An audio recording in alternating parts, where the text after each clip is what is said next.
Дечь Буреш, yaşıyoruz. Тимона Клычкодеа, вы слышите меня? Маякните в чат, пожалуйста. Угу. Чат, для тех, кто не знает, чат находится под моим лицом.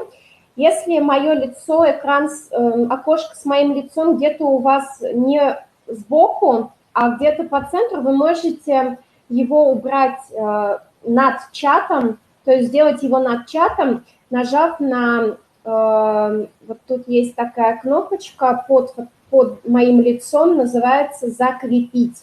Это крайняя правая кнопочка. Вот, так что, чтобы я у вас компактно располагалась на экране. Таубаджим Лыктемдылы, спасибо, что вы сегодня пришли. Ажлантишком Дышецкон Мес, мы продолжаем с вами заниматься, наши занятия. Сегодня мы будем продолжать работать с глаголами, и также мы возьмем сегодня падежную систему, мы попробуем только часть этого большого пирога. Вот, итак, давайте с вами начнем с чего? Значит, во-первых, мы с вами начнем с того, что мы уже немножко изучали приветствие, да, как можно поприветствовать. Мы это закрепим, потому что это такие базовые вещи, которые вам нужны будут для коммуникации с носителями удмуртского языка. Итак, напоминаю, да, вот для приветствия. Джечбур, джечбуреш. Джечбур, мы обращаемся к одному человеку, джечбуреш, либо ко многим людям, с кем мы на «ты», либо это вежливая форма обращения на «вы». То есть к одному человеку, с кем мы общаемся на «вы». Умой, умоеш. Да, это то же самое, использование точно такое же умой, да, для приветствия одного человека, умоешь для большого количества людей или для обращения к одному человеку на «вы». Это более южный вариант употребления. Умой. Дальше идет черткем, черткемеш, это совершенно уже южный вариант, то есть на севере его вообще не употребляют. Если умой, умоеш еще может встретиться на севере республики, то черткем, черткемеш уже имеет именно такой южный колорит. Дальше. Вот то, что я сейчас показываю, это у вас в учебнике Марым Лыщан на странице 21. Домашнее задание ваше будет послушать с аудио эти фразы. Они нам тоже нужны будут для составления диалогов, да, для общения. Значит, как спросить по-удмуртски, как ваши дела, да, поинтересоваться у человека, как обстоят его дела. Хотя те, кто был на первом занятии, помнят, я говорила, что джечбур – это и есть по сути, все ли хорошо у тебя, джечабура, да, все ли хорошо, здоровый ли ты, но, скажем так, под влиянием, может быть, русской культуры, а может быть, в целом, да, у нас уже в обиход вошли и такие выражения, как дела, что нового и так далее. Давайте посмотрим, что мы можем использовать для этого вопроса. Во-первых, мы можем спросить, как ты живешь. Да? Улышкот, уже знакомая вам конструкция, это глагол улыны в первом лице, во втором лице единственного числа, то есть ты живешь. Кычемар, кыче это какой, мар это что. В купе это мы переводим как, каким образом. Кычемар улышкоды – это обращение уже либо на «вы», либо к нескольким людям, да, может быть, в какой-то семье, с кем вы на «ты». То есть вы можете вот эти фразы использовать. Дальше вы можете спросить «мар вылез», что нового. Самая, пожалуй, короткая и такая неформальная, вот, например, я в общении со своими родителями использую именно вот эту конструкцию «мар не тон», что уже ты, буквально переводится, «ни» – это уже. Или «мар не ты», да, как вы уже там, да, буквально. Вот, то есть это самая такая неформальная. Вот у кого есть в семье носители языка или друзья, кто говорит на удмуртском языке, вот я всегда говорю своим ученикам, вы поинтересуетесь, какую форму используют они, да, чтобы подстроиться, скажем, под тот диалект или говор, который был в вашей семье, допустим, и тогда про вас будут говорить, что, о, да вы носитель шарканского диалекта, да, чтобы у вас, вы себе придали такой колорит языку. Или кычемарни ужьёсы, кычемарни ужьёсты, да, как твои дела и как ваши дела, так тоже можно спросить. То есть уж – это дело. Глагол ужаны, мы с вами помним, мы его брали на прошлом занятии. То есть это вот были вопросы, да, как спросить, как дела у другого человека. Что мы ответим? Такая наиболее удмуртская фраза ответа «каллен» или «тек каллен», да, потихоньку. Ну, как бы ничего интересного, ничего нового. Такой ответ, который, в принципе, уже дальше не предполагает особого общения. Вот, «каллен», «тек каллен». Хорошо, очень хорошо, мы скажем «умой», «тужумой», или мы можем использовать слово «джечь», да, тоже «джечь», «юн джечь». Это помните, я вам говорила на прошлом занятии, что «умой» и «джечь», они абсолютно синонимы.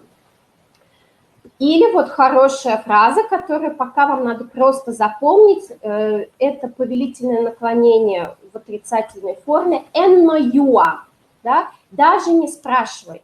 И у нас в отрицательной форме повелительного тоже будет ударение перескакивать на первый слог. «Энно юа», даже не спрашивай. Все по-прежнему. Длинная фраза. Мне кажется, она преимущественно такая литературная, то есть удмурт скажет скорее «каллен», все, точка. Здесь вот фраза, она как бы все грамматически верно. «Вань зажжёл шамен кадик». Все по-прежнему, все как и раньше, да, вот здесь вы видите слово «шамен», «ажло шамен», по-прежнему, да, вот у нас было удмурт шамен по-удмуртски, здесь у нас по-прежнему, то как раньше. Вот, эти фразы все присутствуют в диалогах на странице 21 учебника Марым Лыща. Я вам еще раз в конце пропишу, что будет домашнее задание. Домашнего задания будет очень много, заранее предупреждаю. Вот, часть будет самостоятельная, часть будет необходимо отправить мне на проверку. Значит, смотрите, это у нас была как бы такая начинка, да, то есть мы приветствие посмотрели вот начинку, как ответить, да, там потихоньку, хорошо, даже не спрашивай. Дальше мы, вот когда пройдем сегодня локальные падежи, мы еще возьмем дополнительные фразы для начинки.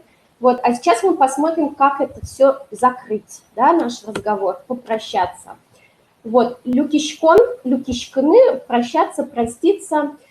Мы можем сказать пока, до свидания, джечлу, да, буквально будь хорош. Вот это лу, будь хорош.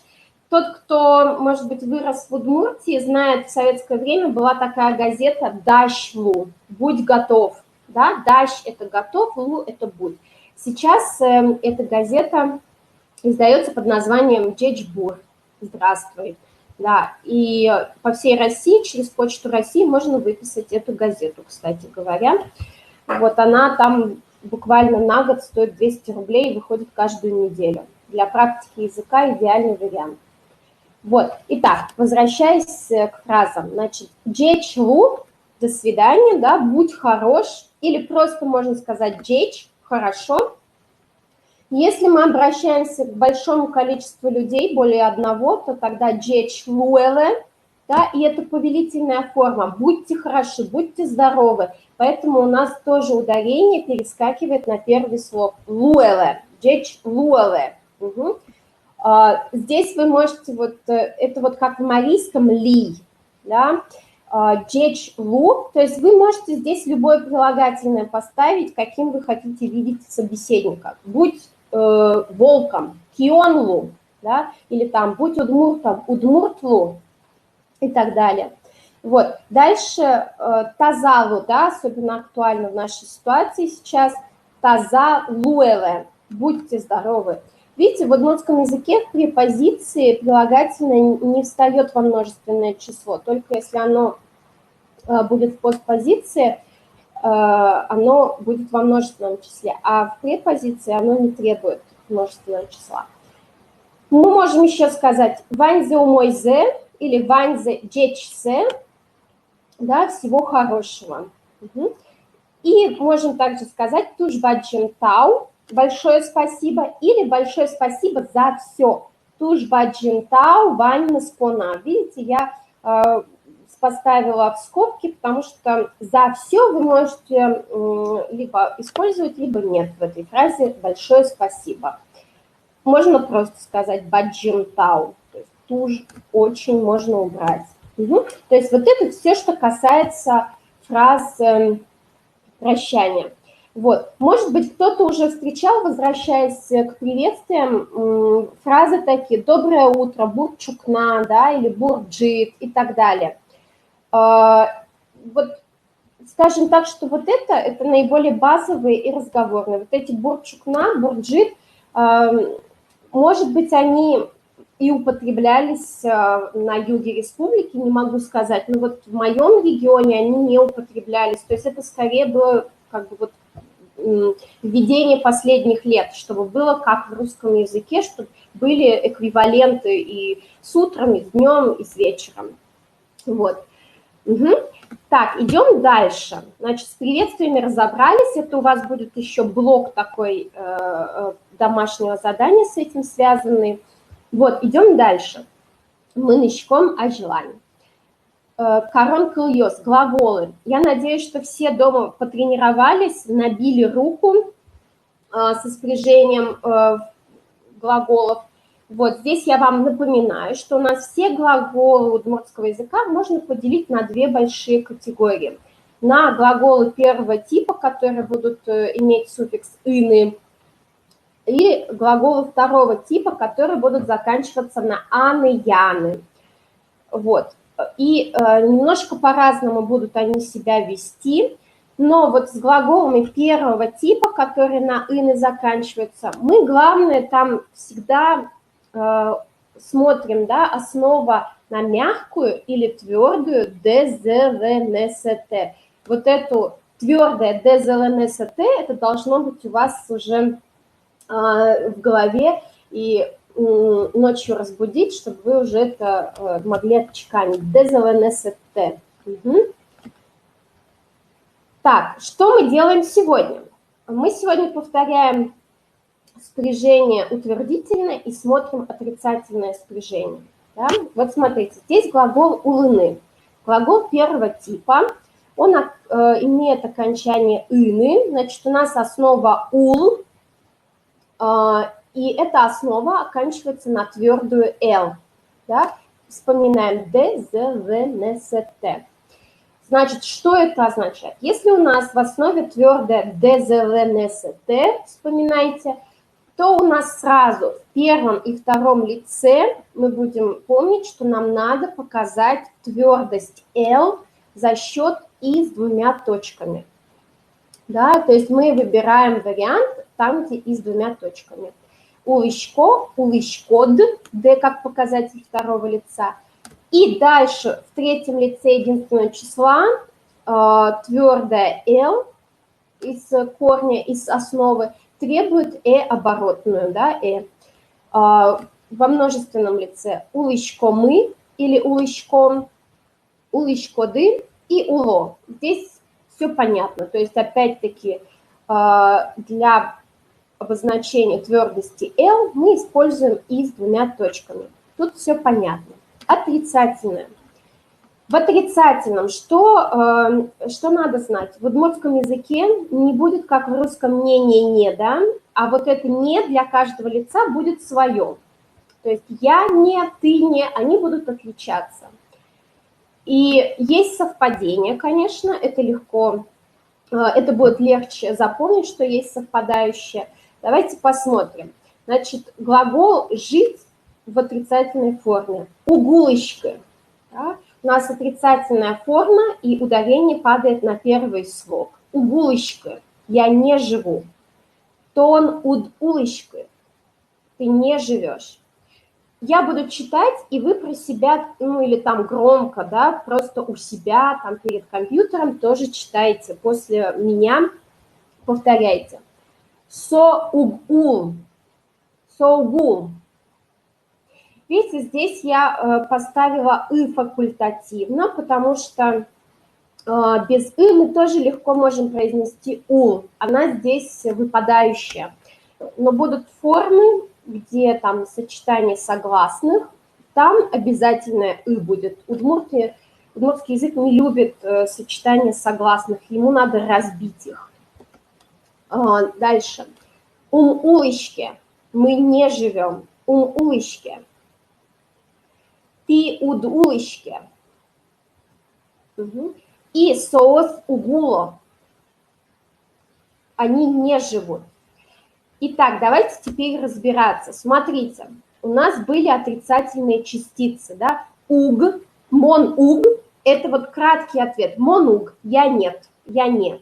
Там, да? Допустим, ты учишь удмуртский язык? Я нет, я не. Да? Мон-уг, тон-уд, со-уг, ми-ум, ти-уд, соос-уг. Видите, у нас 3 раза встречается уг в форме мон, со и соос. Да? Дальше форма уд встречается в местоимениях тон и ти. Да? И запомните, что вот второе лицо в удмуртском языке, оно всегда будет ассоциироваться с буквой «д», потому что, видите, улышкод, «д», ты улышкоды, «д», в частицах уд, уд. Дальше будут притяжательные суффиксы, они тоже будут с «д» во втором лице, единственное множественное числа. То есть вот тон и пи, запоминайте, они у вас должны ассоциироваться с буквой «д». Угу. То есть запомнили, да, что у нас вот в 3 лицах уг, мон, со, соос.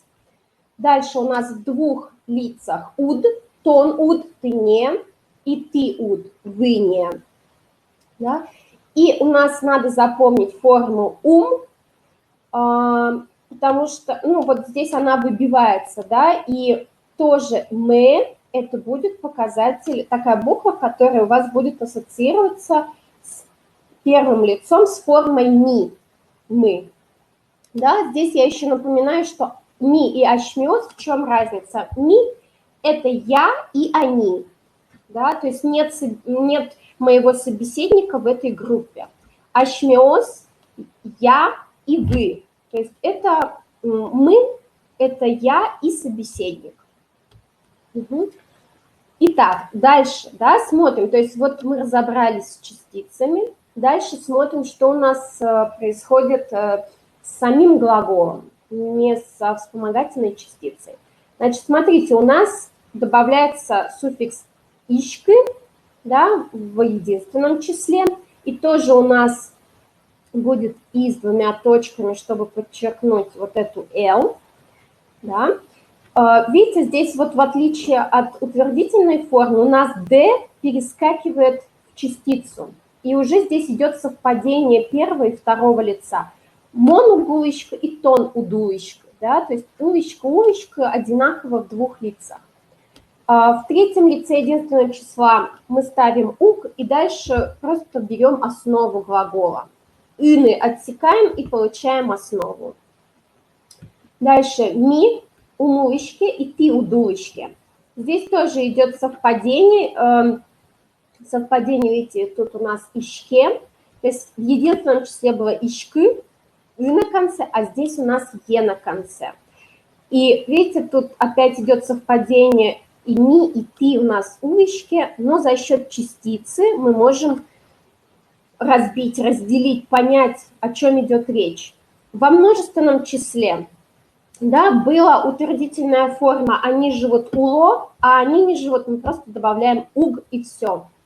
Да? То есть в 3-м лице в форме «соос» нам просто надо поставить «уг» и все, и забыть. Да? Итак, то есть какие моменты мы запоминаем? Что у нас частицы, да, что они могут быть 3 видов – «уг», «уд» и «ум». Да, что в форме «мон» и «тон» «ы» на конце, в форме «ми», «ты», «е» на конце, и в форме «со» мы берем основу, а в форме «соос» мы берем абсолютную форму, точно такую же форму, что была у нас в утвердительной форме. Угу. Давайте посмотрим глагол «верашкны» – разговаривать. Здесь была фраза одна, которую я вам сказала. Просто запомните, да? «Мон уг верашкишки удмуртчамин». Я не говорю по-удмуртски. Сейчас мы уже будем понимать, вы будете понимать, откуда она взялась, как она образовалась. Значит, смотрите, да, у нас утвердительная форма «верашкишко». У нас глагол первого типа. Мы отсекаем «ины», получаем основу, которая заканчивается на сочетании согласных «шк». Да? То есть сразу вспоминаем, что нам надо вот ее разбить там, где необходимо. И «к» – это не твердое и не мягкое «дезоланесет». Это не «у», это не «ю», и это не «и», как в глаголе «щины». Поэтому с этим глаголом будет легко работать. «Верашкишко» я говорю «уг верашкишка».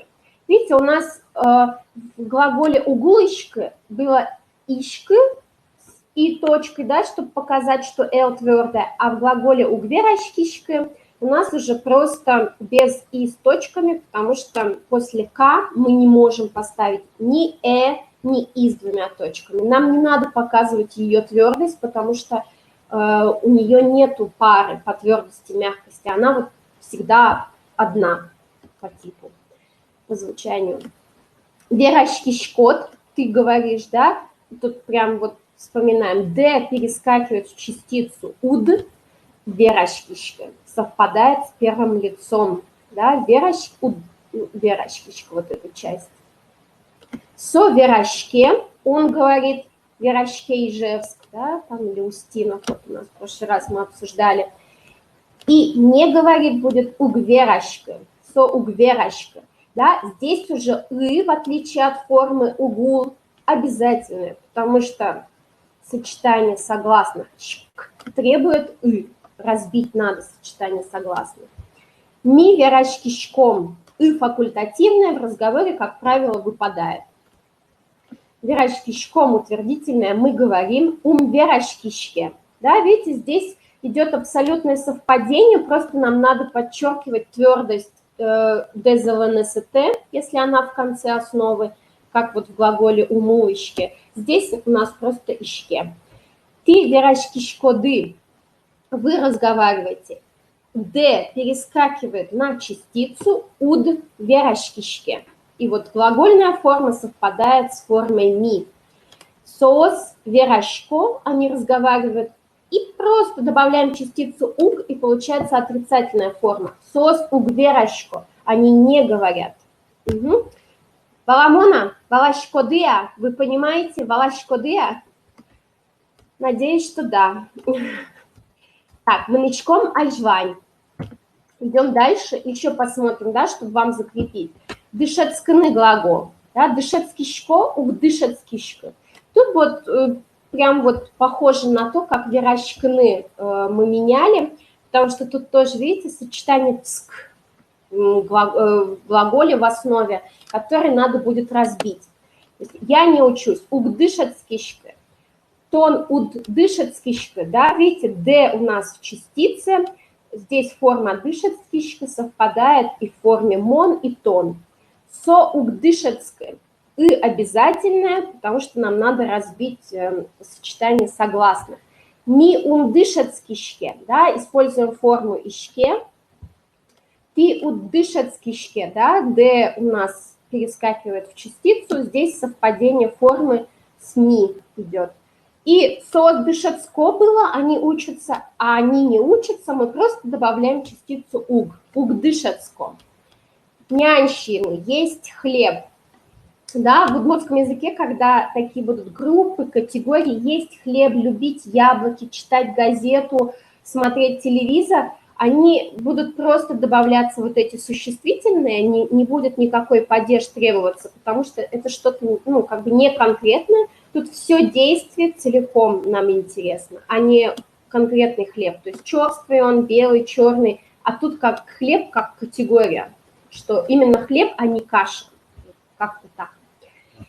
Значит, здесь глагол «щины», вспоминаете, да, у нас этот глагол был отдельно рассматривался, потому что он заканчивается на щи основа, и поэтому во множественном числе в форме соос он у нас приобретал суффикс «ё», соос «щиё», да, они едят. Пойдем по порядку. Мон нянь щишку, я ем хлеб. Мон нянь укшишки, да, опять уже знакомая нам форма ишкы, да. Дальше нянь щишко, ты ешь хлеб, нянь утшишки, хлеб не ешь, да, д, видим, это снова д. Нянь щие, нянь укшие, да, здесь вот я забыла поставить в скобки, здесь тоже можно сказать укши, не ест, да, легко, когда заканчивается на гласную, и у нас здесь факультативная. Нянь щишко, нянь умщишки, да, здесь видите, м в частице, чтобы показать, что это не ум, да, щишке, ишке у нас форма, нянь щишкоды, вы едите хлеб, и нянь учишки, да, д форма ты, уд, отрицание, и щишки совпадает с формой ни. И нянь чье, хлеб едят, и хлеб не едят, мы просто добавляем частицу ук. Ук чье. Угу. Баламон, надеюсь, что понятно. Итак, еще раз, да, запоминайте, что для первого лица, для формы мон и тон у нас будут ишки, да, глаголу к основе добавляться. Частицы будут уг и уд. Д запоминаем, что д будет всегда в форме тон и ти. Уг будет мон, со и соос. И форма ум будет в форме ми. Угу. Дальше ишки, да, вот в форме мон и тон ишки. В форме со мы просто берем основу глагола. Да, если сочетание согласных, то с «и». Если конечная гласная или одна согласная, то можно факультативно использовать «и». И в форме «соос» мы используем утвердительную форму, добавляя отрицательную частицу «уг». В форме «ми-ти» мы используем частицы «ум», «ми-ум», да, «ме-ме», «ти-уд», «т-д». Угу. И к глаголу добавляем «ишке». То есть в единственном числе «ишкы», «ы», да, везде в конце.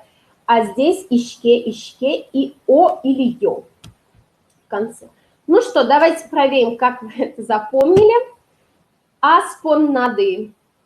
Самостоятельно. Надо вот сейчас в отрицательной форме сделать два глагола. Мыныны и ижины.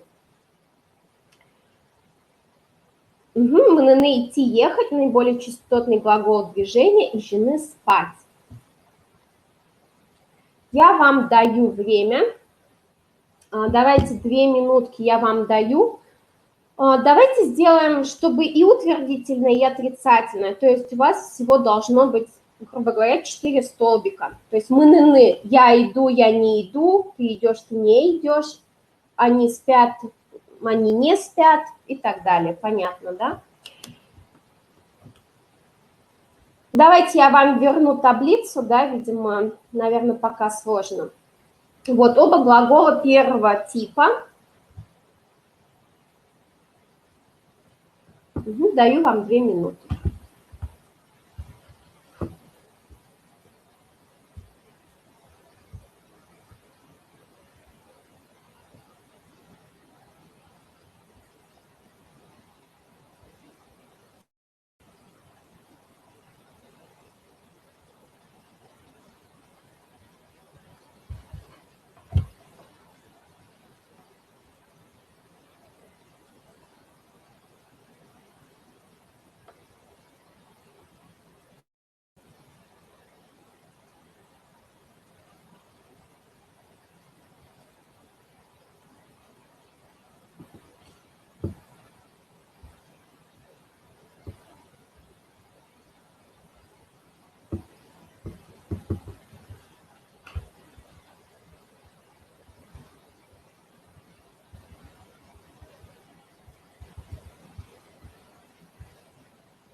Каждый сейчас себя проверит.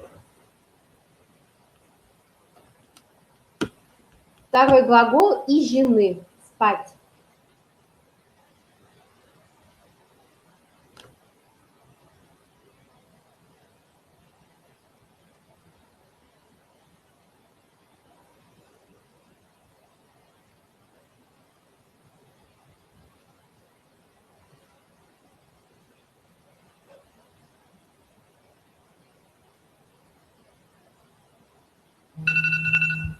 Угу. Итак, время ваше вышло. Давайте посмотрим. Есть те, кто успел сделать, я надеюсь. Давайте проверяем. У вас дома будет еще возможность самостоятельно проверить. Итак, глагол «мы-ны-ны» – идти. Сразу, да, отсекаем «ины» и видим у нас твердое «д», «з», «в», «н», «ц», «т». Твердое «н». Значит, утвердительная форма «мон мынышко», «тон мынышкод», «со мыне». Да, вспоминаем, раз у нас твердое «н» на конце основы, поэтому мы выбираем вариант там, где «и» с двумя точками, чтобы показать, что «н» твердое, чтобы сохранить значение этого слова. «Мыне» в третьем лице мы тоже используем «э». Угу. «Ми мынышко», «ты мынышкоды», «сос мыно». Да, здесь тоже понятно «и» с двумя точками, как и в единственном числе, и «о» на конце, потому что «н» твердая была. И смотрим отрицательное. Раз мы уже знаем, что в утвердительной «и» с двумя точками, то значит и в отрицательной форме у нас будет «и» с двумя точками. В единственном числе, значит, смотрим.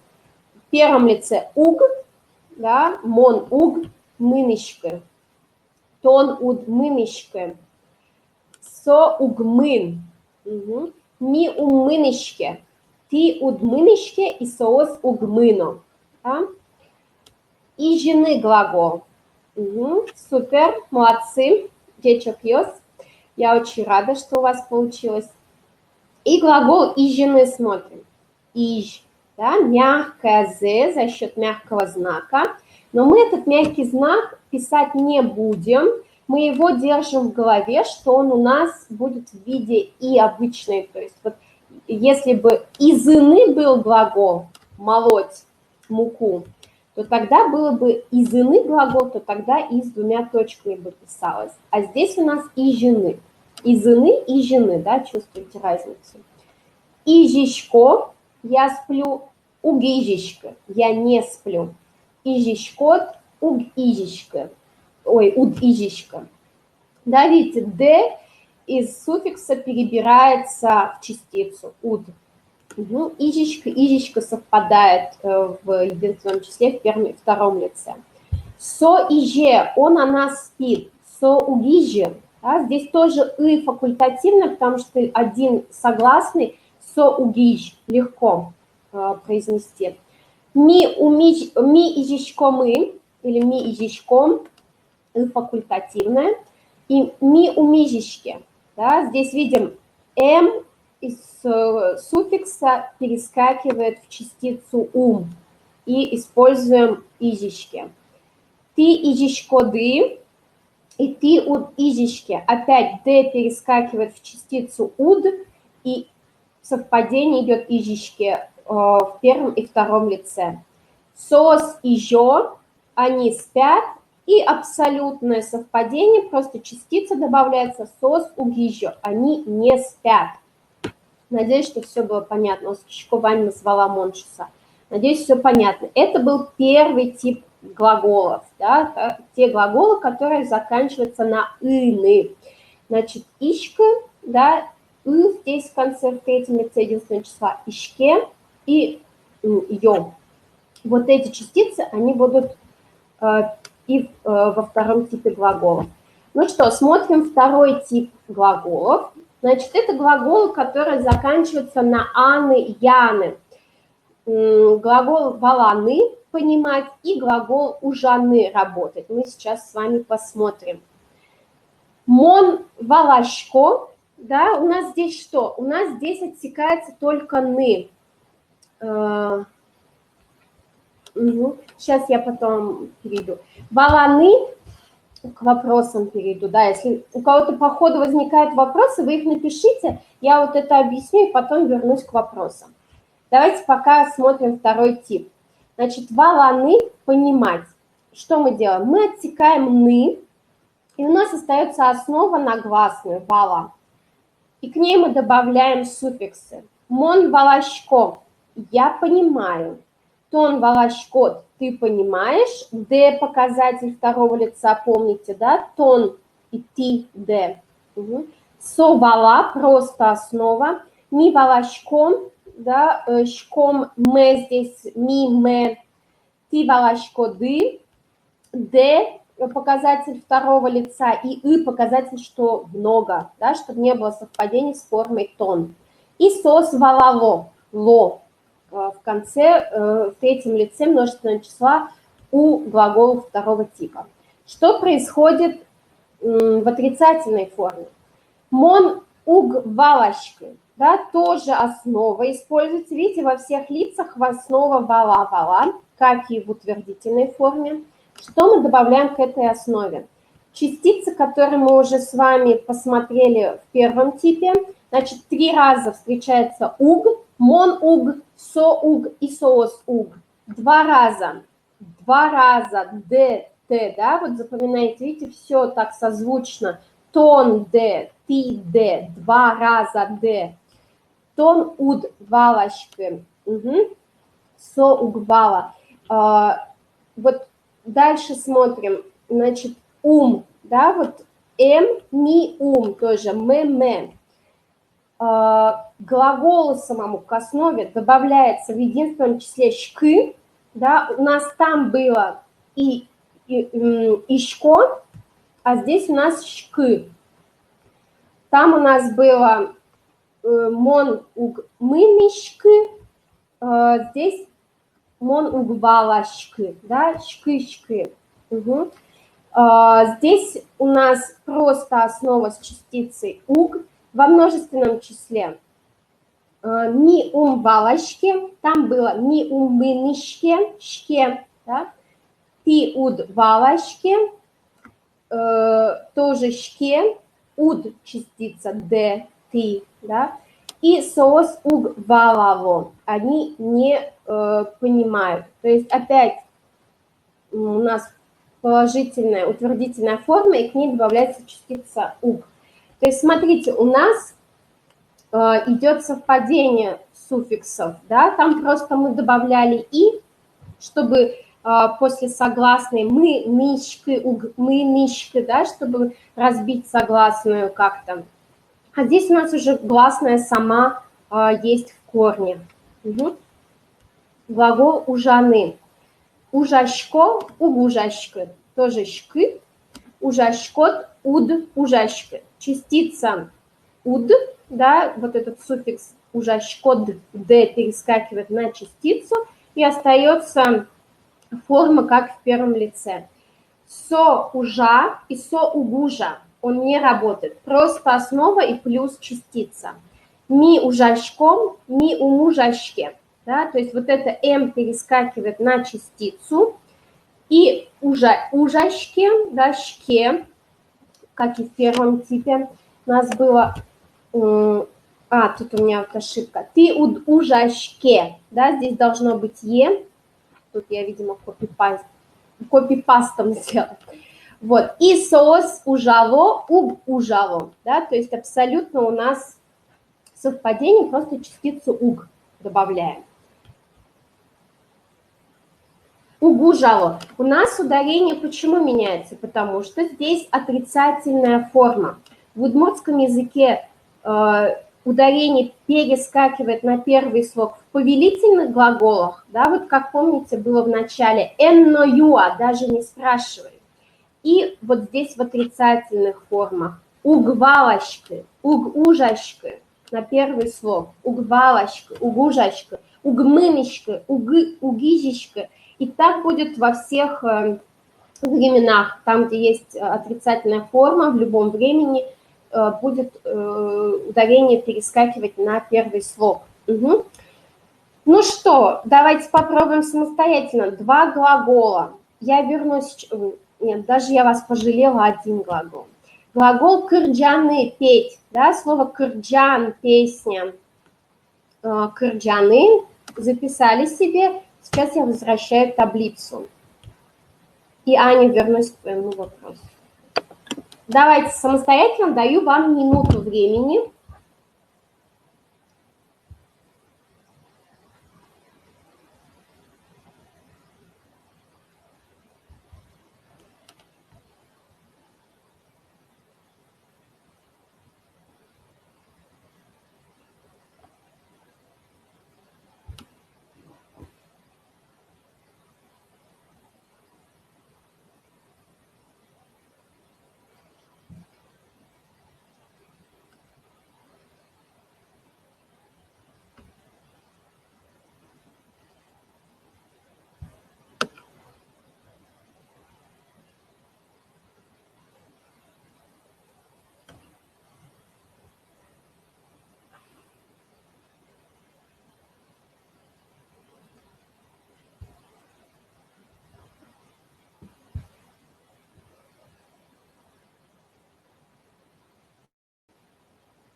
Угу. Дальше. Готовы? Минута прошла. Давайте каждый будет промерять самостоятельно себя. Мон кырджашко, мон укырджашкы. Тон кырджашкот, тон уткырджашкы. Со кырджа, со укырджа. Угу. Ми кырджашко, ми умкырджашке. Ти кырджашкоды, ти уткырджашке. Соос кырджало и соос укырджало. Угу. Все, отлично, очень рада, у кого получилось. У кого не получилось, у вас будет масса глаголов для самостоятельного спряжения и самостоятельной проверки. Угу. Мы мешко мажвань. Идем дальше, еще продолжаем работать с этими глаголами. Значит, как задать вопрос, да, и как на него ответить. То есть, смотрите, вот еще раз, да, частицы уг 3 раза повторяются. Монук, извините, да, Аня, прости, я возвращаюсь к твоему вопросу, извините. Так, у Ани был вопрос, как удмурты не путаются в и мыныны при спряжении стал мин. Ну, а как, ну, как-то вот, ну, невозможно спутать мын и мин. То есть мыныны, мынышко, ну, мынышко, да, форма. А почему не мынышко, почему не мынышко? Ну вот те удмурты, кто в школе не изучал удмуртский язык, обычно они пишут через «ы», мынышко, через «ы». Ну, как бы в этом смысле в разговоре они произносят «мынышко», но пишут через «ы» очень часто. Да, так что ты, Аня, не одна в этом. Вот. Дальше, смотрите, да, возвращаемся. 3 раза «уг» – нет. 1 раз форма «ми». И 2 раза «уд» форма «тон» и «ты». Вопрос. Ты удмуртшамен верашки шкодыа? Вы говорите по-удмуртски? Мы можем ответить несколькими вариантами, да. Самый короткий вариант мы можем просто отрицательной частицей. То есть не надо ни местоимения, ничего. Уг, все. И здесь вот очень важно местоимение, которое, ну, как бы твое, свое. То есть если бы тут было обращение «они говорят» на удмуртском языке, то надо было бы частицу, которая относится к ним, да? Но она бы совпадала, конечно, с уг формой. Если бы здесь было «ты удмуртчамен верашки шкоды», а если бы это был вопрос к группе людей, то тогда было бы не уг, а ум. То есть вот здесь функцию отрицания именно частица выполняет, и она должна быть той формы, в которой обращаются. Да? То есть если обращаются к нам, то мы не говорим просто Все. Можно сказать, к сожалению, жаляса верано, надо сказать сожалея, это буквально переводится. Угна, еще нет. На – это еще. Уг, уже знаем, отрицательная частица. Тоже, видите, здесь глагола нет, его можно добавить, это не ошибка, но без него как бы краткость, да, сохраняется. Угни, уже нет. То есть было на, еще нет, и угни уже нет. Ну, допустим, человек там долго жил где-то за пределами и уже не говорит на языке. Или угверащичка 2 раза, да, отрицаем, нет, не говорю. Видите, здесь нет will. Мы на прошлом уроке с вами разбирали will. Will отрицает имя существительное, имя прилагательное, что что-то не имеется. Уг отрицает действие глаголы will, имя. Это запомните, это, потому что это проверим. Вот, запомните или нет. Давайте, тут у вас пока вопросы пошли. Сейчас я посмотрю вопросы. Так, по слуху определяем. Но ведь согласно «и» с точками не смягчается, а перед «и» без точек смягчается. Смягчаться могут только ДЗЛНСТ. В удмуртском языке парность твердый, мягкий только есть у согласных ДЗЛНСТ. У таких, вот очень часто «ре», да, в удмуртском языке «ре», она всегда твердая, хотя и пишется «е».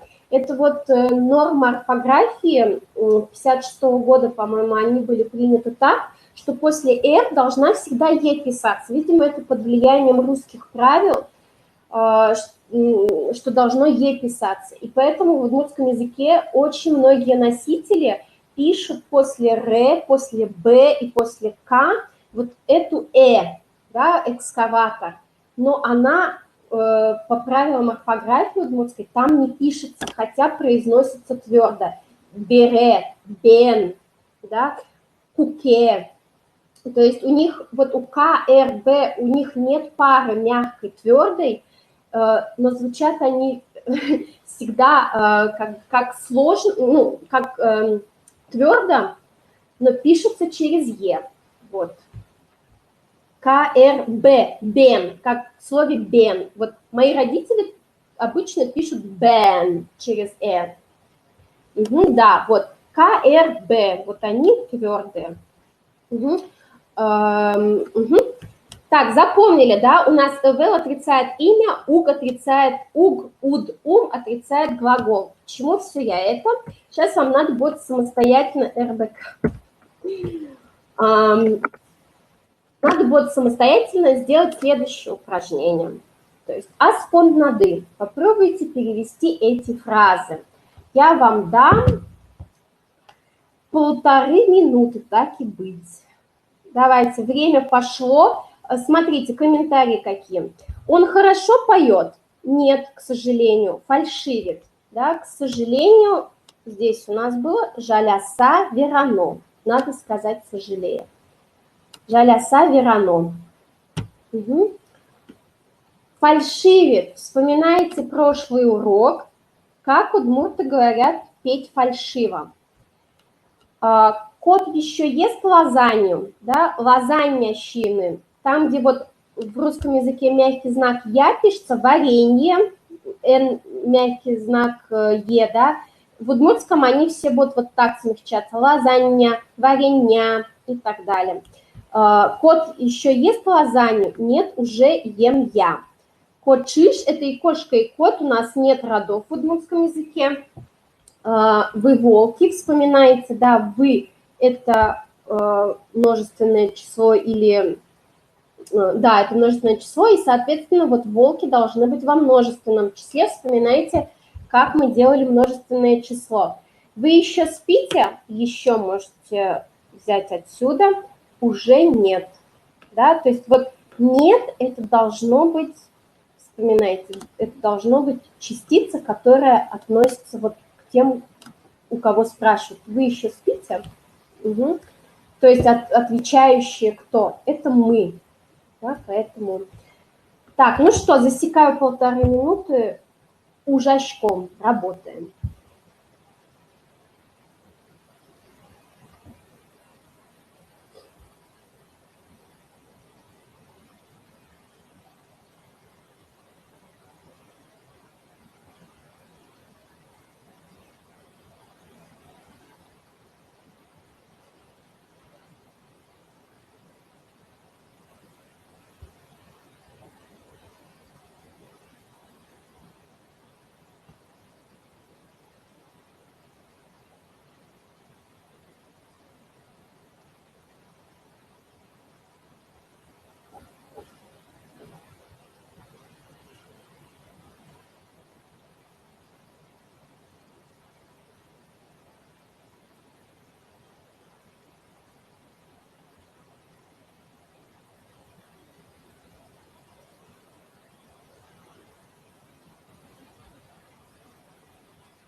На это еще, они это уже разные значения. Сейчас все вместе разберем, и я надеюсь, будет более понятно. Угу. Дырмы бырис, наше время закончилось. Итак, проверяем. Каждый проверяет себя. Он хорошо поет? Нет, к сожалению, фальшивит. Да, хорошо поет это умой или дечь. Значит, нам здесь важно хорошо, да, слово хорошо в фокусе. Поэтому со умоя кырджа или со деча кырджа, да, синонимы умой или дечь. И поскольку нас интересовал вопрос, хорошо ли, да, поэтому у нас вопросительная частица добавляется к слову хорошо. Уг, да, потому что речь о нем, третье лицо, о форме со. Уг, жаляса верано. Или можно обратно, да, жаляса верано уг. И дальше, да, вот это удмуртское, полян, можно сказать, добавить и глагол кырджа. Полян кырджа, удмуртское выражение для фальшивит, поет фальшиво, да, буквально поет влево. Полян – это левый. Надеюсь, что тут все понятно. Если нет, маякните в чате. Угу. Манычко Майжань, идем дальше. Как эти предложения? Второе предложение. Кот еще ест лазанью? Нет уже ем я. Да? Хочешь лазанья, чье она? Хочешь лазанья, чье она? Здесь еще на, да, угни уже нет, мон щишко ни. Так, личное местоимение можно опускать. Да, можно опускать, потому что в удмуртском языке глагол уже указывает на то, о ком идет речь. Здесь «со» было важно поставить, потому что нам надо было подчеркнуть, что он, да, то есть как бы указать на кто это третье лицо. Угу. Дальше вопрос обязательно. Можно убрать, но так будет частицу вопросительную, можно убрать, но так будет сложнее добиться вопросительной интонации. Соумой кырджа, немножко просится какая-то вот конструкция. Соумой кырджа, легче сделать вопрос, интонацию вопроса. Но в разговорной речи бывает, что опускается, да, но интонация соответствующая вопросительная все равно должна быть. Не навсегда в конце предложения. Нет, не всегда. Вот эта частица и на, и ни, она может вклиниваться между частицей уг и глаголом. Угни щишки, мон угни щишки, я уже не ем. Мон угни щишки. Хотите, я вам напишу.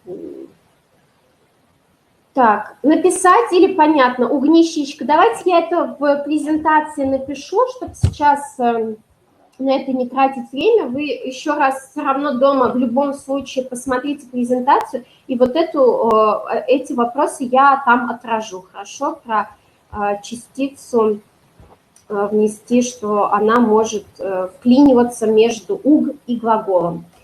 Так, еще был какой-то, произносится само собой. Вы имеете в виду, Вера, что легко произнести без частицы? Соумой кардя?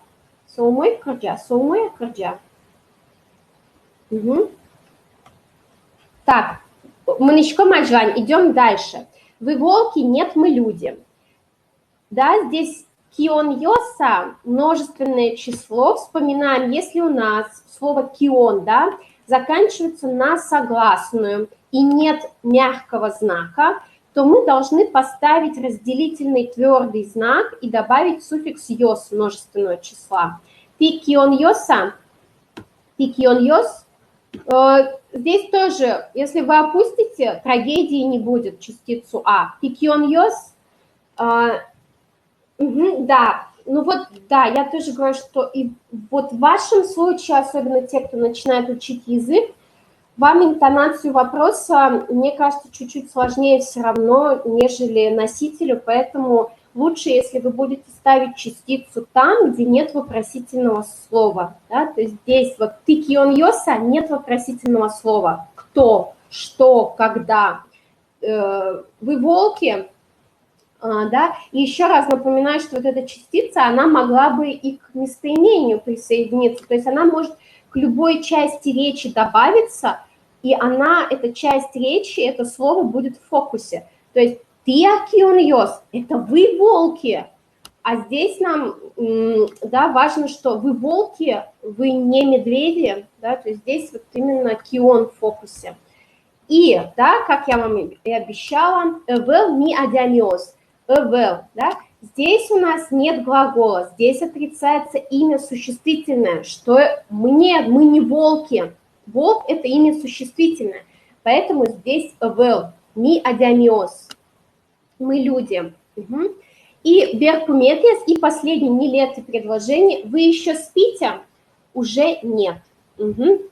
Видите, здесь еще и уже, да, разные слова. Ижишкоды она. Угу. Вы спите, да, здесь, видите, мы опустили форму ты, потому что уже в глаголе мы видим, о каком лице идет речь. На еще. Умни уже нет. Видите, вопрос был к нам, да, обращались. Вы еще спите? Поэтому отвечаем через частицу ум, потому что мы отвечаем не ум, ижишке, ни. Да, если длинно отвечать с глаголом, а здесь достаточно и частицы, и уже в этой частице скрывается и отрицание, и сам глагол. Угу. Валамон, понятно? Надеюсь, что понятно. Манычком Аджвань, да? Ну что, к падежной системе переходим. Да, как и во всех финно-угорских языках, в удмуртском языке очень много падежей. В школе говорят про 9 падежей и скрывают про оставшиеся 6. Вот. И есть еще диалектные падежи. Вот, допустим, в моем диалекте еще плюс 3. То есть как минимум 18 падежей в удмуртском языке. И мы с вами будем говорить о 15 литературных падежах, о которых говорят в университете для студентов удмуртской филологии, те, кто готовится быть преподавателем удмуртского языка. Смотрите, мы как поступим? Мы поступим следующим образом. Мы пройдемся по всем падежам, я буквально там пару слов про каждый падеж скажу, а потом вернемся и будем брать фокус на группы падежей. Вот сегодня у нас будет в фокусе локальные падежи. Вот, то есть сначала мы всю картину целиком посмотрим и будем точечно уже брать конкретные падежи. В большом количестве падежей никакой сложности нет. Более того, это удобно. То есть в русском языке тот же самый предложный падеж и к чему-то, и о чем-то, да, то есть очень много значений у падежа. В удмуртском языке это более точечное значение. Итак, смотрим. Значит, падеж именительный, да, номинативус, базовый глагол, базовый, значит, самый как бы основной, да, от которого мы будем плясать. Вопросы кин, мар. Ма и мар оба употребляются, там тоже в зависимости от диалекта бывает употребление. Здесь вот я взяла два слова, и выбор не случайен. Вот первое слово – это гурт, деревня. На севере республики в значении гурт употребляют еще дом. То есть быть дома, at home, будет вот с этим словом. У южан другое слово используется. Адями, уже мы знаем, это слово «человек», и его я взяла, потому что это имя живого человека, одушевленный. Это дальше мы посмотрим, почему важно.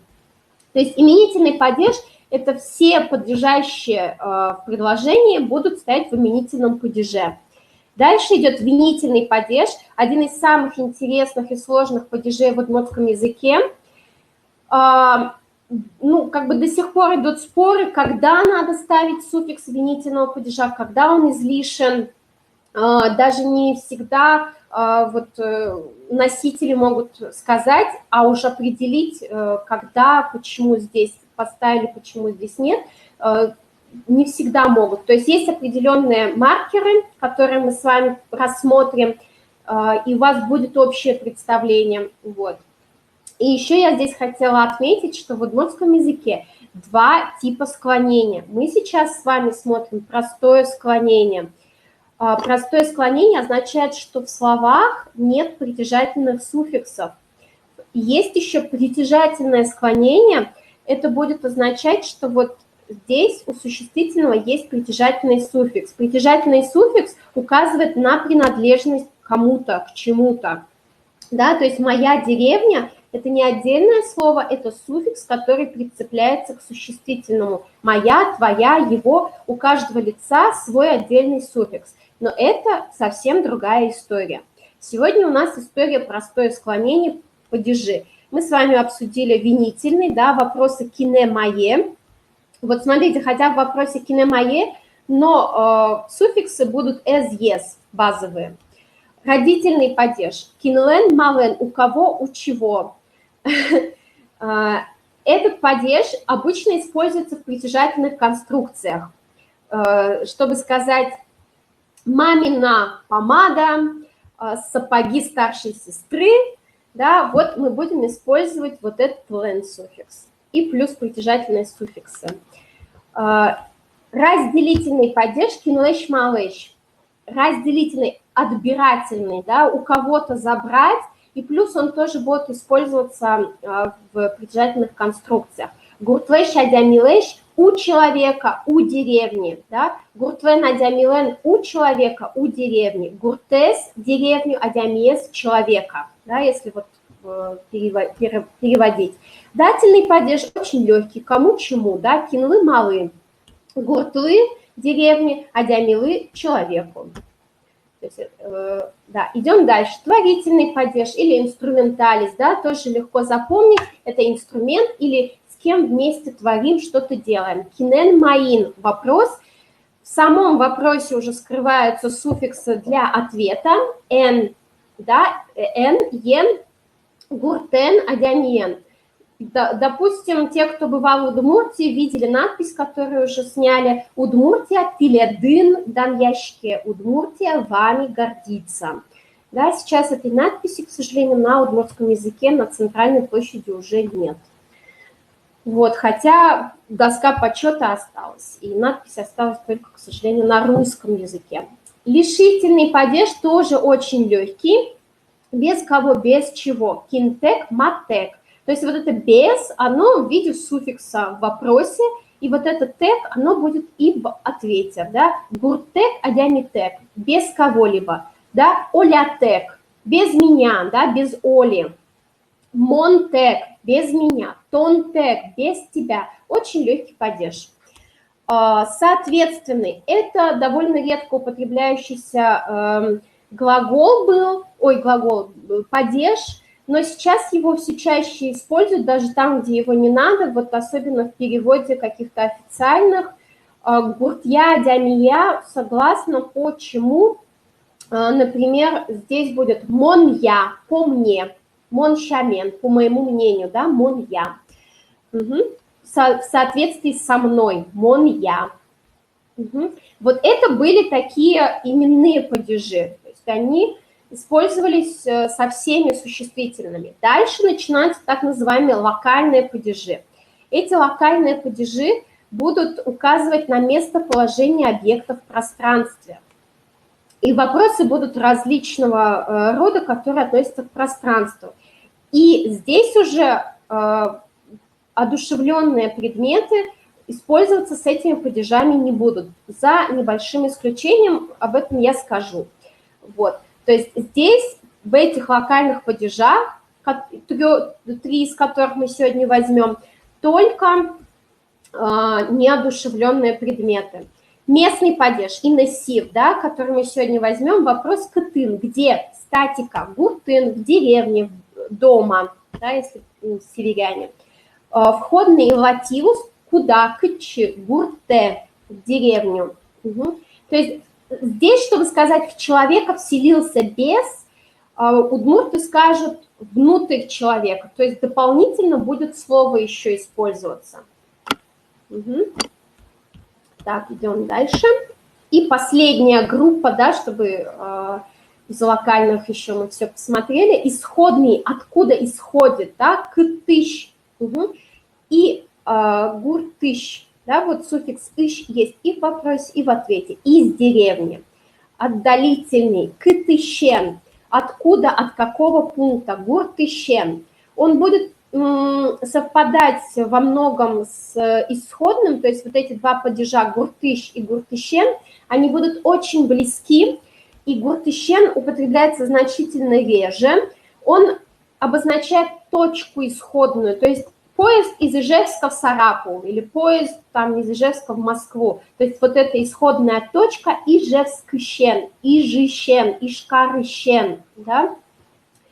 Или мы встретились в Москве, или мы познакомились в Москве, да? Москва ищен пумишким, тодмацким и так далее. То есть есть какая-то конкретная точка или временная, например, с лета, да, и с какого-то пункта географического. Переходный тоже как бы такой уже, ну, я бы сказала, более редко употребляющийся, все реже употребляющийся падеж, гуртати, как бы через, по лесу гулять, не ласкати, да. Вот северяне здесь произносят в конце не «и» с точками, не твердую «т», капов «ты», да, а «ти». Поэтому над нами смеются, говорят «нюкети гопети».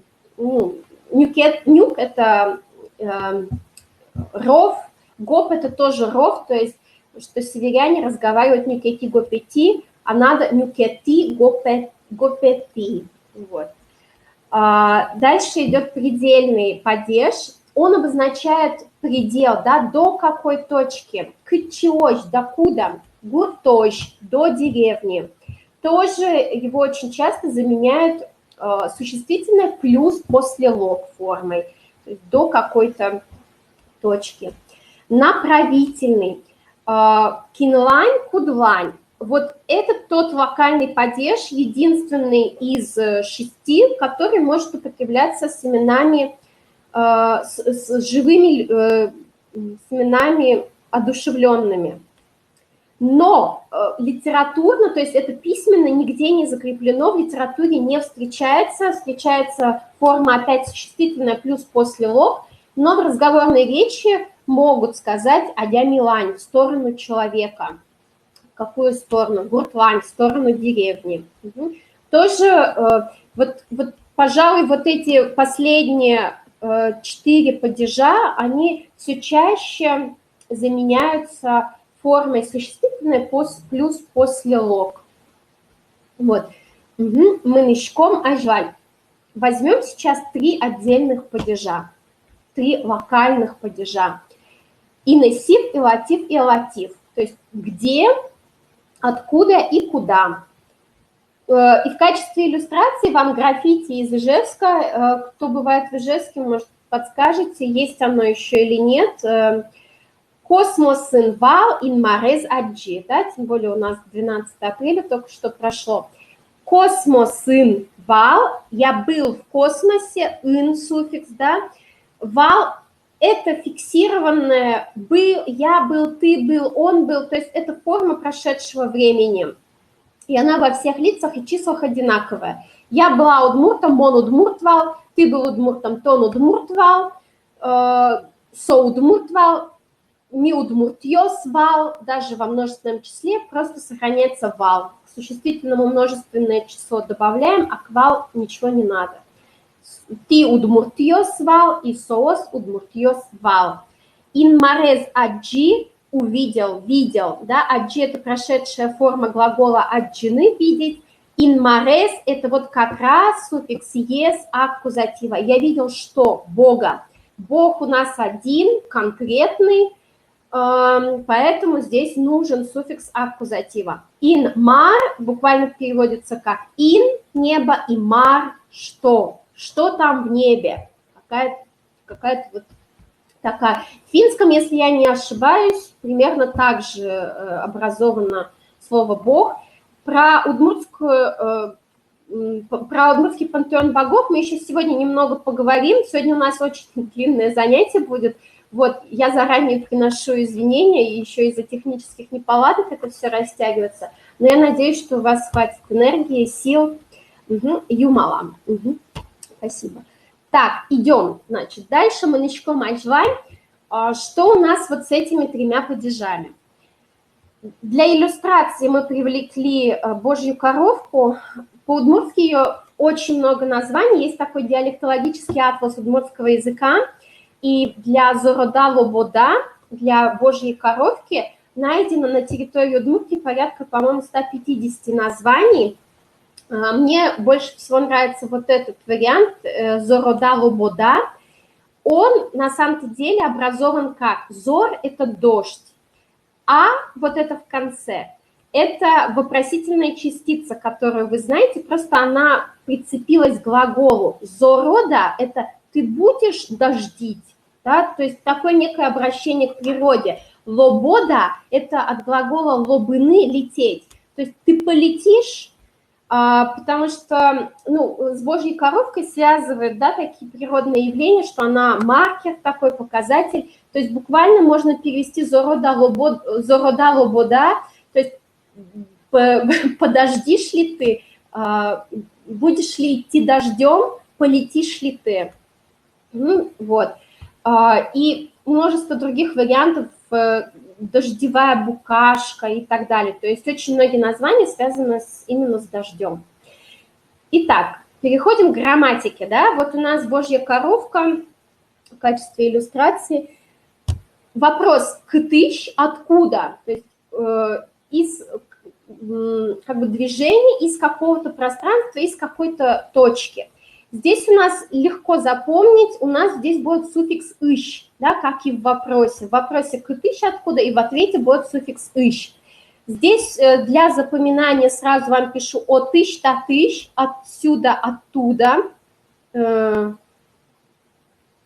«Отыщ» перепутала тут. Потом исправлю в презентации. «Отыщ» – это «оттуда», «татыщ» – это «отсюда». То есть тат – это татыш, это близко расположенное. И здесь ниже те исключения, которые надо запомнить. То есть во всех словах будет ищ. Например, компьютер ищ из компьютера. Да? Мон кружка ищ, чай ющко. Я пью из кружки чай. Учка тетрадищ, посмотри из тетради, да, и так далее. Чайник, я вам все такие слова русские привожу, чтобы вы легко воспринимали. Чайник ищ, да, воду из чайника наливаю, например. Вот, и есть исключения слова, вот там, где просто эйш добавляется или что-то еще вклинивается, да, их надо запомнить. То есть из дома будет коркаш, слово корка, дом, тоже, да, кор – это бревно, ка – это, как дом, что ли, как в слове куала тоже храм удмуртский. Куака, как местоположение. Педлощ с улицы, да, Педло – это улица. Здесь тоже интересно, что у этого слова Педло потаны или Педло, у него есть еще сходить в отхожее место. Вот. Но северяне его используют в первую очередь для значения outdoor, outside, да, что вне дома. Нюлес кыш из леса, то есть сама основа нюлес, и тут буковка К вклинивается. То есть это надо запомнить. Нюлес кыш из леса. Ин – небо, ин мыш. Здесь М просыпается, потому что прав финно-угорское Илма было. ЛМ в удмуртском из прав финно-угорского перешло в Н, и в ряде случаев, в ряде падежей вот это М просыпается, прав финно-угорское. И вот про это лащ поговорю отдельно, когда посмотрим все три падежа. Дальше идет падеж статичный, кытын, где, статика, да, ты где, тон кытын, ты где, никаких соединительных глаголов не надо. Отын, татын, там, здесь, да, татын это здесь, отын это там. Здесь тоже надо запомнить те слова исключения, не исключения, к ним будут добавляться вот эти суффикс «ын». Например, Санкт-Петербургын, чайникын, холодильникын, да, и так далее. Исключение коркан, в доме педлон, на улице нюлескын, в лесу, инмын, в небе, кычы или кыцы, в зависимости от диалекта. Кто-то произносит сочетание ТЧ как Ц, кто-то также, как или двойная Ч, кычы, кычы или кыцы. Угу. Куда? Направление движения. Значит, смотрите, здесь тоже от читачи или от цитации, да, тоже это надо запомнить. От ци или от чи это туда, тачи сюда. Здесь, смотрите, в корка и педло куда, да, я выхожу куда. Здесь вообще никаких не будет суффиксов. Нюэскы, форма очень редко встречается, чаще бывает и е. Бывает после уже вам известных твердых д, з, л, н, с, т. Е бывает после всех остальных гласных. И еще бывает после слов, которые заканчиваются на у. Как в глаголах было у нас то же самое. Угу. Как в глаголах на ую у нас заканчивалось, так и здесь. Если слово заканчивается на у или ю, то при ответе на вопрос «куда?», например, в воду, в да, там надо писать Но это мы еще с вами будем закреплять. И ме в небо. Угу. И вот последняя строка, где лащ, лан и ла. Значит, в удмуртском языке, кто был на первом занятии, помните, была тема про воршудные имена. Да, что это имя прародительницы, основательницы рода. Есть споры, что это мужчина. Вот Атаманов, крупнейший удмуртский исследователь, он считает, что это были женщины все-таки. Другие уже исследователи, более молодые, они считают, что это все-таки мужчина был прародителем. Нас это при изучении языка интересует в первую очередь в том, что в этих воршудных именах сохранились правильно-угорские суффиксы, вот в этих трех вокальных падежах. Это, скажем так, тоже вымирающая тенденция, то есть кто-то, кто употребляет вот таким образом с воршудными именами эти правильно-угорские, кто-то употребляет уже вот эти стандартные литературные. То есть, смотрите, это такие населенные пункты, как Пурга, Можга, Эгра, и еще есть такие Бадья, Ужа, то есть таких порядка 70 названий, и они очень многие есть в населенных пунктах, то есть к ним не ыч суффикс, например, да, при вопросе откуда, а лащ, пургалащ, из Малой Пурги, мон пургалащ, я с Пурги, мон пургалан, я в Пурге, да, не в метели, а в Пурге. Вот, кычы, да, или куда я еду? Пургала, пургу. Угу. То есть это такая интересная особенность удмуртского языка, такая законсервированная форма. Угу. Манычко, мажва. Надеюсь, здесь все понятно. То есть 3 падежа, 2 падежа движения. Движение откуда? Кытыш, да, суффикс ищ будет в ответе. Движение куда? Кычы. Будут е суффиксы и реже и. И вопрос статики, где кытын, суффикс ын будет у нас.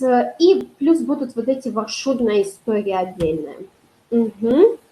А почему не Коркалыч и не Педволыч? Ну вот, потому что это исключение, не знаю, может быть, те, кто занимается историей языка, нам могут объяснить, как бы съедается вот этот суффикс «ы». Но я знаю, что сейчас есть те, кто уже начинает так употреблять, да, потому что язык, он стремится к упрощению, да, и поэтому, видимо, проще. Так, тут еще был вопрос, сейчас, извините, тут что-то про окающий. Угу. Кстати, удмурты произносят безударное «о» как «а» или «о» как. Удмурты окают там, где «о», там «о», то есть молоко. У нас нет редукции гласных вообще. То есть у нас все очень четко. Да, посмотрим наиболее распространенные глаголы движения и состояния. Да, часть из них уже фигурировала. Значит, смотрите, глагол «мыныны» такой самый базовый глагол движения. Он идти, ехать означает. Глагол «ветлыны» – это регулярное какое-то движение, да, или «сходить». Да, я сходил в лес. То есть я не пошел в лес, я сходил в лес, например. То есть сходить значение и значение посещать. Например, я хожу в школу, я посещаю школу, будет вот через глагол «ветлыны». Мон школае ветвичко. Сейчас вы уже знаете этот падеж «куда?» – школу. И жены спать, да. Есть южный вариант «калыны», и он про финно-угорский, насколько я знаю, потому что и в финском, и в венгерском вот слова образованы от этого корня «кэл», «хал», вот что-то такое. Кошканы – уходить, да, самый такой основной глагол покидания места. Угу. Кошканы – кытыш, да, откуда, например, часто будет употребляться с этим суффиксом. Лыктыны и вуны. Смотрите, вот эти два глагола лыктыны – приходить. Мы можем сказать только о человеке, а вуны – это и человек, и, например, газета «Джечбур» тоже вуны будет. А лыктыны про газету сказать нельзя. То есть здесь у лыктыны более такое физическое подчеркивание и использование только с одушевленными. У вуны приходить, пребывать, например, зима пришла, да, это через вуны. Бандероль пришла, письмо пришло через вуны. Гости приходят, тут можно и лыктыны, и вуны сказать. Пуканы – сидеть, статика, да, кыллины – лежать, статика, пырыны и потыны – антонимы, да, у нас пырыны – входить, пырон, падеж как раз было, потыны – выходить. Угу.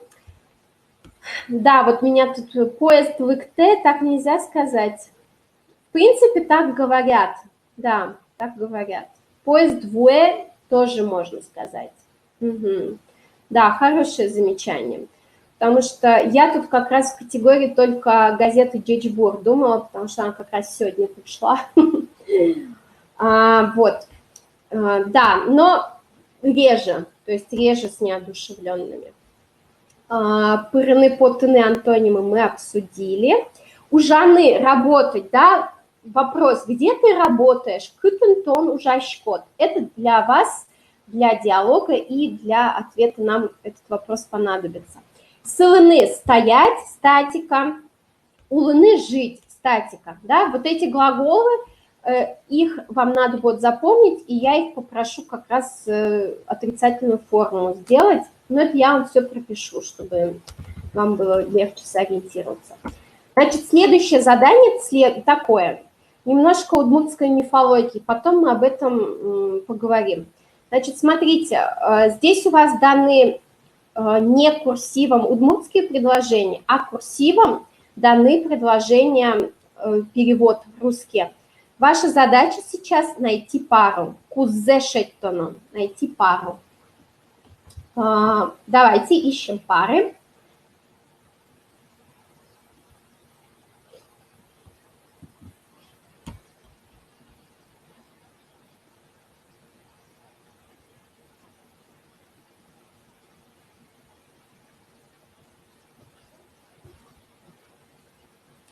Давайте сделаем вместе, и я параллельно буду комментировать, что это за персонажи.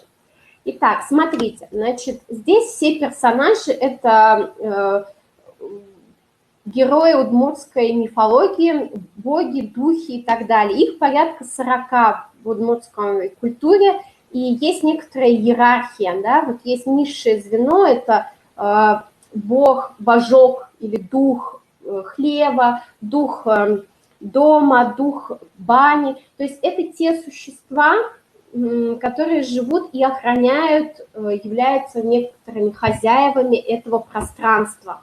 Дальше идут уже следующие, да, за пределами жилища человека. Это водяной, леший, половинчатый человек. То есть они уже немножко котируются выше. Мурта меня дед пугал, да. Вот, то есть они уже идут более высокой категории, особенно Нилес-Мурт, леший, лесовик, потому что лес имел особое значение для удмуртов. Потом идут вот эта триада Инмар, Кылдыщин и Куащ. Раньше не было деления на три, это под влиянием ислама и христианства получилось, что вот есть Инмар, Кылдыщин и Куащ, три персонажа. Раньше это воспринималось как что-то единое, цельное. Вот. Давайте посмотрим, кто у нас здесь. Я вам потом тоже в презентации пришлю Удмурт. Сейчас потом вернемся. Ага. Значит, я вам тоже в презентации пришлю кратко вот про этих духов. Но если вам интересно, я вам могу прислать ссылку на книгу Владимира Емельяновича Владыкина «Религиозно-мифологическая картина мира удмуртов». Вы можете, если у вас будет желание, почитать более подробно про мифологическую картину удмуртов. Там и про то, как стать знахарем, пелляшкиш, да, там про какие-то вообще календарные обряды. Вот если вам это интересно, я вам это непременно пришлю. Вот просто книжка толстая. Смотрите, половинчатый человек живет в лесу. Об этом персонаже я вам говорила, когда я на первом уроке говорила про замечательную игру «Вожодыр», «Мафия удмуртская». Половинчатый человек – это палесмурт, пал. Помните, вот тоже я говорила, парные части тела в удмуртском языке воспринимаются как нечто цельное, да? То есть не две руки, а одна рука, ки. Если полурукий человек, да, однорукий человек, то удмурты скажут полурукий, то есть палки, палпыт, полуногий, палщин, да, когда один глаз только видит. И вот здесь тоже мурт – это человек. Палес-мурт – это половинчатый человек. Пал – половина, мурт – человек. То есть и в слове удмурт, мурт – это слово «человек». В удмуртском до сих пор оно сохраняется вот в таких словах, как половинчатый человек. Потом есть мужчина, женщина через эту форму мурт. А про частицу очень много разных теорий, что это и росток, и луговой человек, и крайний человек, что живущий на краю. То есть там очень много теорий. Про мурт споров нет, это именно человек.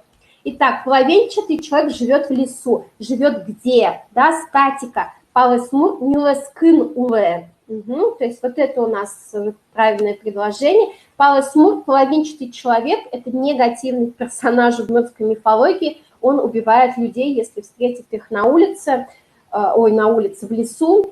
Вот, по-моему, он щекотит до умерщвления. Вот. Дальше идем. Тут не дописала. Домовой из дома не выходит. Да? корка, мурт, коркаш, укпота, да, из дома, откуда, коркаш, да, суффикс «щ» и отрицательная форма, укпота, корка, мурт. Видите, вот здесь во всех этих названиях слово мурт, но изначально было со словом мурт корка мурт, а потом стало корка кужо. Кужо – это хозяин.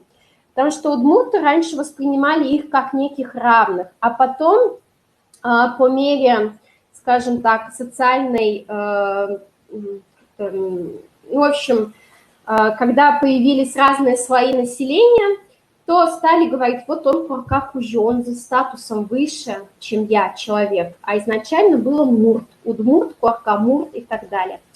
То есть вот этот домовой из дома не выходит. Домовому обычно, ну, считается, что он где-то в подполе живет. Моя бабушка, например, вот там до последних лет, она приносила строительную жертву домовому, потому что не было строительной жертвы принесено, и она каждый год по осени покупала гуся или своего гуся, когда были, она закалывала в подполе и пускала кровь в землю в подполе, приносила жертву, и там же оставляла, сварив кашу, оставляла голову и лапки, по-моему, тоже оставляла. Вот. То есть это... Или если вас беспокоит домовой, обычно вот если вы были в деревенских удмуртских домах, там под пол, чтобы поднять вот эту дверцу, которая в полу, там есть такое отверстие небольшое туда, и кошки лазят, и люди, чтобы хвататься было удобнее. Вот в это отверстие лезвием вниз ножницы вставляют, потому что считается, что металл отпугивает злых духов, да, поэтому и удмуртская женщина носит маниста, шум вот этих металлических монет, он отпугивает злых духов. Дальше идем. Леший не ест хлеб, да, тут отрицательное не ест, нюлес мурт нянюкщи, да, или нюлес кужо тоже сейчас уже говорят. Нюлес – это лес, мурт – лесной человек. Нянюкщи, понятно, отрицательная форма, нянь как категория. Дальше, банный человек идет в баню, мунчо мурт, мунчо емыне. Куда? Мунчо – это баня, е на конце указывает куда. Про мунчо мурт или тоже мунчо кужо тоже масса интересных историй. Значит, мунчо мурт, вот удмурты идут в баню и пугают его, чтобы он их не запугал. Да? То есть они идут и говорят, «Шижимдон, шижим кужаманышком». Нас 77 человек, мы идем в баню, да, чтобы его запугать, что я не один иду и так далее. Вот, и у нас еще осталось, водяной заходит в воду, в умурт вуэпре, да, вот как раз у на конце, поэтому куда? Тоже вукужо сейчас уже используют, а жену этих муртов нет. Но есть в этих в удмуртских мифах есть там упоминания каких-то женщиноподобных существ, но они какие-то очень обезличенные. То есть как будто бы нет. То есть как будто бы и мужского пола все и хорошие, и плохие персонажи. Нет, есть одна плохая Обыда, она тоже есть в игре Вожодыр. Она, ну, скорее заимствованная уже, то есть она не удмуртская. И последнее предложение. Инмар сидит на небе. Инмар, ну, буквально в небе сидит. Инмын пуке, да, как вот у нас был в космосе тоже. И мы приближаемся уже к концу. Вот, значит, смотрите, сейчас мы снова немножко перекидываемся к тому, что мы делали в начале занятия. Мы брали с вами такую конструкцию, да, приветствие, прощание, и внутри мы спрашивали, как дела. Да, вуныл, вуныл йос, да, русалки, водяная девочка, но они как-то не очень персонализированы все равно. Итак, смотрите, мы дополняем начинку нашего рассказа о себе и начинку для диалогов. Вот смотрите, обо мне, да, здесь можно было бы сказать «мон щарыш», обо мне, но «ачим» обо мне самом, да, «ачим» подчеркивает, что я сам. Вот. Здесь вопрос «Мактон али каришкот», «Кытын увишкот», «Кытын ужашкот». Да, вот эти вопросы такие базовые. Здесь я вам подсказки написала. Мон пенсивни, я уже на пенсии. Для тех, кто на пенсии, тот может написать, где он работает, место указать, да, и, соответственно, место будет заменять вот это вопросительное слово «мон банкын ужашко», например, и будет присоединять суффикс «ын», потому что это статика, я работаю где. Кытыштон, да, откуда ты, из какого региона, имеется в виду, где ты родился. Вы можете сказать «мон», например, «мон удмуртиш», но али, но сейчас увишко мускоын, да, но сейчас живу в Москве. Это я вам расшифровываю, говорю, чтобы вы дополняли свой рассказ о себе. До рампукишко, я сижу дома. Угу. Значит, смотрите, домашнее задание. Так, это что? Угу. Да, домашнее задание я вам пропишу, сейчас просто скажу. Значит, смотрите, первое, это надо будет проспрягать в отрицательной форме глаголы движения, которые были. Я все напишу. Дальше надо будет дополнить свой рассказ и прислать мне его в письменном виде уже теперь. То есть мы делали видео короткое, сейчас мы сделаем письменно. Смотрите, вот в этот ваш рассказ о себе вы уже можете написать, кто вы, да, по национальности, на каких языках вы говорите, где вы живете, где вы работаете. И еще мы дополняем «Мартон каришкот карантин дырья». Что ты делаешь во время карантина? Я вам в качестве подсказки вышлю список с переводом, список удмуртских глаголов, там, читать книгу, да, чтобы вам не рыскать, не искать, смотреть телевизор и так далее. Такие очень базовые, там, стряпать пирожки, не знаю, еще какие-то вещи, вот, которые вы можете включить в свой текст. То есть наверное, базовый ответ будет «до рампукишко, сижу дома», но помимо этого, что вы делаете дома, да? То есть рассказ о себе с включением фразы, что вы делаете во время карантина. И плюс будут такие еще задания на выполнение упражнений, вот эти 3 вокальные падежа. И будет аудио, то, что вам надо будет послушать из Марын Леща. Угу. Гуртеуштрос, домашнего задания много. Вот, тексты присылайте, пожалуйста, я буду очень рада проверить. Если у вас не установили клавиатуру, устанавливайте. Если есть какие-то проблемы, то вы либо вставляете буквы, там найдете вот в этих словарях, онлайн-словарях можно найти эту букву и потом их вставлять каждую, либо можете поставить кавычки, вот эти, как елочка, которая ставится. Вот. Таубаджи, Банделе, спасибо вам всем за терпение. У нас сегодня такой был интенсив, 2 часа. Вот я надеюсь, что вы выжили, шутецки отдыхайте, и огня у лыса помещком. И через неделю мы с вами встретимся. Дечуэ, ой, да, час ночи, спокойной ночи, дечиже, деч.